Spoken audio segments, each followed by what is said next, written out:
नमस्कार दोस्तों, सब्सक्राइब कीजिए हमारे चैनल टेक्निकल को, साथ ही दबाइए पास में बने बेल आइकॉन को, ताकि आपको हमारी वीडियो की नोटिफिकेशन सबसे पहले आप तक पहुंचे और कोई भी वीडियो आपसे मिस न हो। कैश तो आजकल मतलब लगभग गायब ही होता जा रहा है ना? हाँ बिल्कुल।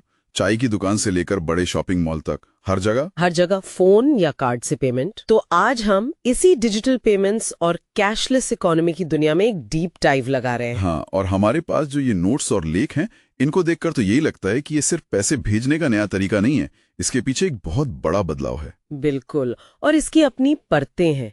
तो हमारा मिशन क्या है आज? मिशन यही है कि इन स्रोतों से समझें कि ये पूरा सिस्टम काम कैसे करता है, इसके फायदे क्या गिनाए जा रहे हैं, जैसे सुविधा, पारदर्शिता और कौन से जोखिम हैं जिन पर शायद उतना ध्यान नहीं जाता। सही। और ये सब मिलकर हमारे रोज के लेन देन और पूरी अर्थव्यवस्था पर क्या असर डाल रहा है, ये देखना है। बिल्कुल। तो चलिए शुरू करते हैं। सबसे पहले एकदम बेसिक लेवल पे, ये डिजिटल पेमेंट्स आखिर हैं क्या चीज? सिंपल है, मतलब बिना कैश के इलेक्ट्रॉनिक तरीकों से पैसे देना लेना। जैसे इंटरनेट बैंकिंग हो गया, मोबाइल ऐप्स हो गई, या वो क्यूआर कोड स्कैन करते हैं, डेबिट क्रेडिट कार्ड तो हैं ही जी। ये सब डिजिटल पेमेंट्स में आते हैं। और इन सब का जो मुख्य लक्ष्य बताया जाता है वो क्या है? हाँ, तो इन दस्तावेजों में जो बार बार आता है वो ये है कि लेन देन तेज हो, उसका रिकॉर्ड रहे, मतलब ट्रेस हो सके, और शायद ज्यादा सुरक्षित भी हो कैश के मुकाबले। अच्छा, और इसके सबसे कॉमन उदाहरण जो हम आप रोज इस्तेमाल कर रहे हैं? वो तो सबसे ज्यादा तो यूपीआई एप्स ही हैं आजकल। हाँ, फोन पे, गूगल पे, पेटीएम वगैरह। यूपीआई मतलब यूनिफाइड पेमेंट्स इंटरफेस। इससे क्या होता है कि सीधा एक बैंक अकाउंट से दूसरे में या तो मोबाइल नंबर से या क्यूआर कोड स्कैन करके फटाक से पैसे चले जाते हैं। हाँ, वो तो बहुत आसान हो गया है। बिल्कुल। फिर अपनी डेबिट और क्रेडिट कार्ड हैं ही। जी। दुकानों में, ऑनलाइन शॉपिंग में, इंटरनेट बैंकिंग से आप बड़े अमाउंट ट्रांसफर कर सकते हैं। और हाँ, ई वॉलेट भी हैं, जैसे पेटीएम वॉलेट। हाँ, या अमेजॉन पे। इनमें पहले पैसे डालने होते हैं, फिर खर्च करते हैं। थोड़ा अलग सिस्टम है यूपीआई से। अच्छा, अब आते हैं फायदों पर। सोर्सेज में खासकर भ्रष्टाचार और पारदर्शिता वाली बात पर जोर है। हाँ। वो कैसे, मतलब कैसे काम करता है? हाँ, ये एक महत्वपूर्ण पॉइंट है जो उठाया जाता है। देखिए, तर्क ये है कि जब हर पेमेंट का डिजिटल रिकॉर्ड होता है ना, तो पैसे का हिसाब रखना, उसको ट्रैक करना आसान हो जाता है। कहाँ से आया, कहाँ गया। तो इससे माना जाता है कि भ्रष्टाचार की गुंजाइश थोड़ी कम होती है। अच्छा। कुछ स्टडीज का भी जिक्र है जो कहती हैं कि जहां सरकारी पेमेंट्स डिजिटल हुए, वहां कथित तौर पर रिश्वतखोरी वगैरह कुछ कम हुई है। ओके, और दूसरे फायदे? और फायदे, कैश साथ नहीं रखना पड़ता, तो चोरी लूट का डर कम, लेन देन तेज है, कभी भी कहीं से भी। हाँ, ये तो है। टैक्स कलेक्शन में भी मदद मिलती है सरकार के लिए, क्योंकि सब रिकॉर्ड में आ रहा है। और एक चीज जो अक्सर हम सोचते नहीं, क्या? वो नोट छापने, उन्हें सुरक्षित रखने, एटीएम तक पहुंचाने, इस सब में बहुत खर्चा आता है। हाँ, सही बात है। वो पैसा बचता है, तो ये भी एक फायदा गिनाया जाता है। हाँ बिल्कुल, जैसे वो नुक्कड़ वाला दुकानदार। हाँ। उसने क्यूआर कोड लगा रखा है, ग्राहक ने स्कैन किया, पेमेंट किया, पैसा सीधा उसके बैंक में।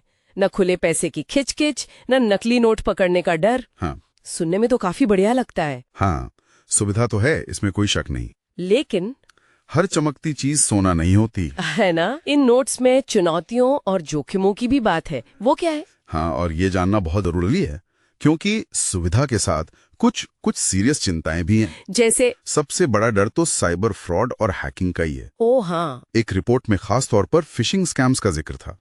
वो नकली मैसेज या लिंक भेजकर डिटेल्स चुराने वाले। हाँ, वो तो बहुत कॉमन हो गया है। बिल्कुल। फिर ये तकनीकी गड़बड़ी, कभी सर्वर डाउन हो गया, कभी नेट ही नहीं चल रहा, या ऐप ही क्रैश हो गया, पेमेंट बीच में अटक गया, बड़ी दिक्कत होती है। और उन लोगों का क्या जो मान लीजिए तकनीक के साथ उतने फ्रेंडली नहीं है, बुजुर्ग लोग या जो ग्रामीण इलाकों में हैं? हाँ, ये एक बहुत बड़ी चुनौती है। डिजिटल लिटरेसी मतलब डिजिटल साक्षरता की कमी, खासकर गांव में या बुजुर्गों में जानकारी नहीं होती, तो वो आसानी से फ्रॉड का शिकार बन सकते हैं। फिर डेटा प्राइवेसी का बड़ा मुद्दा है। ये एप्स हमारी सारी जानकारी रखती हैं, क्या खरीदते हैं, कहाँ जाते हैं, फाइनेंशियल डिटेल्स। इसके गलत इस्तेमाल का खतरा तो है ही। सही कहा। और ये पूरा सिस्टम टिका किस पर है? बिजली, स्मार्टफोन, इंटरनेट। इनमें से एक भी चीज गड़बड़ हुई तो सब ठप। और वो नकली क्यूआर कोड वाले स्कैम भी तो सुने। हाँ, बिल्कुल। फर्जी एप्स और क्यूआर कोड स्कैम्स। धोखेबाज क्या करते हैं, असली वाले के ऊपर अपना कोड चिपका देते हैं, पेमेंट कहीं और चला जाता है। अरे बाप रे। इसके अलावा छोटी मोटी परेशानियां भी हैं। ऐप बार बार अपडेट करो, ओटीपी टाइम पे नहीं आता, कभी कभी ऐप का लुक ही बदल देते हैं, मुश्किल हो जाता है समझना। हम्म। तो सार यही है कि सुविधा तो है, पर सावधानी और जानकारी रखना बहुत बहुत जरूरी है। अच्छा, तो ये जो सब चल रहा है, ये डिजिटल क्रांति, ये सिर्फ इंडिया में ही नहीं हो रही है, मतलब ये ग्लोबल चीज है। अरे बिल्कुल, ये तो पूरी दुनिया में हो रहा है। हमारे नोट्स में अलग अलग देशों के उदाहरण भी हैं। जैसे अमेरिका में देखिए, पेपैल है, वेनमो है, एप्पल पे, गूगल पे, ये सब बहुत चलते हैं। चीन में तो एलीपे और वीचैट पे का दबदबा है। कहते हैं वहां कई शहरों में कैश चलता ही नहीं अब। वाकई? हाँ। यूरोप में कार्ड्स, ऑनलाइन बैंकिंग बहुत कॉमन है, साथ में मोबाइल वॉलेट्स भी बढ़ रहे हैं। और अफ्रीका में एम-पैसा जैसे सिस्टम्स ने तो कमाल ही कर दिया है। एम-पैसा वो क्या है? वो एक मोबाइल मनी सिस्टम है, खासकर उन जगहों पर बहुत सफल हुआ जहां पारंपरिक बैंक कम थे।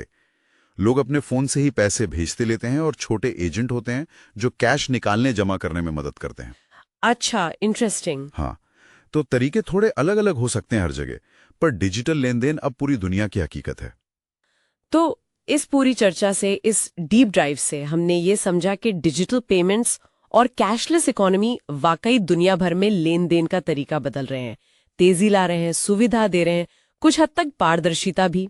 हाँ, लेकिन अपने साथ साइबर सुरक्षा, डेटा प्राइवेसी और सबसे बड़ी बात डिजिटल डिवाइड, यानी सबको साथ लेकर चलने की चुनौती भी ला रहे हैं। और यहीं पर एक बहुत बड़ा सवाल खड़ा होता है। सोचने वाली बात है कि जैसे जैसे समाज और ज्यादा कैशलेस होता जाएगा, हम ये कैसे पक्का करेंगे कि जो लोग तकनीक से उतने जुड़े नहीं हैं या जिनके पास साधन कम है, वो इस बदलाव में पीछे न रह जाएं, या कहीं वो धोखाधड़ी का आसान शिकार न बन जाएं।